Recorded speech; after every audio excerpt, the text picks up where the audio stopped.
Hi guys, welcome back to my channel. അപ്പോൾ നമുക്ക് ഇന്നിവിടെ ചീരത്തോരൻ ഉണ്ടാക്കാം.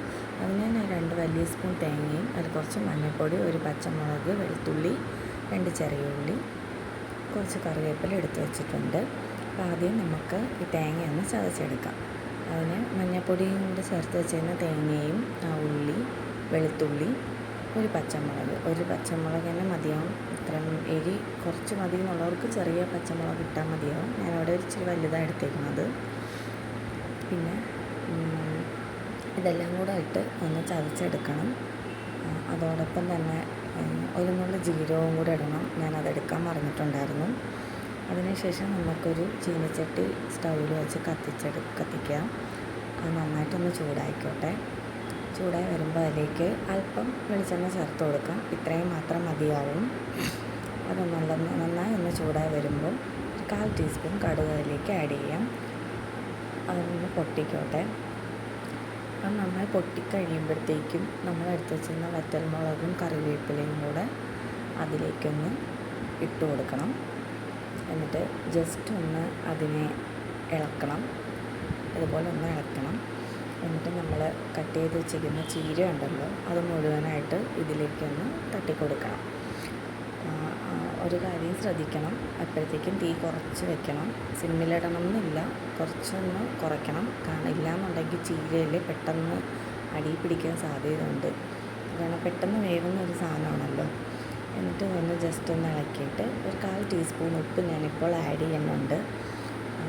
ആദ്യമേ ഒത്തിരി ഉപ്പിടണ്ട, കുറച്ചൊന്നിട്ട് ഇട്ടാൽ മതിയാവും. കാരണം എന്ന് വെച്ചാൽ ചീരയെന്ന് പറയുമ്പോൾ നമ്മൾ ഉപ്പ് അഥവാ കുറച്ചൊന്ന് കൂടിക്കഴിഞ്ഞാൽ ഭയങ്കര കയ്പ്പായിരിക്കും. കാരണം ഇതിന് വേവുമ്പോൾ ഇതിൻ്റെ പകുതിയല്ലേ ഇതുണ്ടാകത്തുള്ളൂ. അപ്പം കുറച്ച് മാത്രം ആഡ് ചെയ്യണം.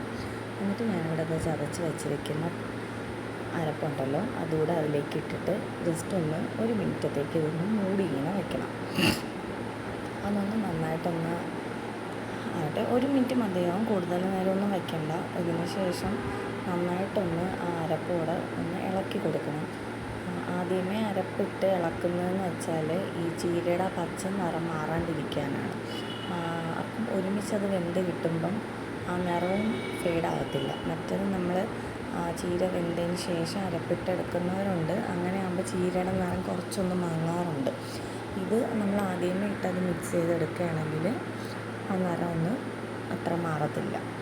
അതിനുശേഷം അല്പം കൂടെ ഉപ്പ് അതിൽ ആഡ് ചെയ്തിട്ട് നന്നായിട്ടൊന്ന് ഇളക്കിയിട്ട് ഇത് മൂടി വെച്ചൊന്ന് വേവിക്കണം. ഇപ്പോൾ തന്നെ അതൊരു പകുതി മുക്കാലോളം വെന്ത് കഴിഞ്ഞിട്ടുണ്ട്. കണ്ടോ, ഞാൻ കുറച്ച് തേങ്ങ ഇവിടെ എടുത്തിട്ടുള്ളതെന്നുള്ളൂ. അത്രയും തന്നെ കണ്ടോ, ഇത് തന്നെ ധാരാളമാണ്. ഇത് കൂടുതലായിട്ട് തേങ്ങ വേണമെന്നൊന്നുമില്ല, ഇത്രയും തന്നെ ധാരാളമാണ്, തന്നെ മതിയാവും. തീ കുറച്ചിട്ട് തന്നെ എപ്പോഴും വേവിക്കാൻ ശ്രമിക്കണം. ഇതിപ്പോൾ നന്നായിട്ടായിട്ടുണ്ട്. ഇത് വെന്ത് കഴിഞ്ഞിട്ടുണ്ട്. കണ്ടോ, ആ നിറവും അധികം അങ്ങനെ പോയിട്ടില്ല, അതുപോലെ തന്നെ ഉണ്ട്. അപ്പോൾ നമ്മുടെ ചീരത്തോരൻ റെഡി. എല്ലാവർക്കും ഈ വീഡിയോ ഇഷ്ടമായെങ്കിൽ ലൈക്ക് ചെയ്യുക, സബ്സ്ക്രൈബ് ചെയ്യുക. Thank you.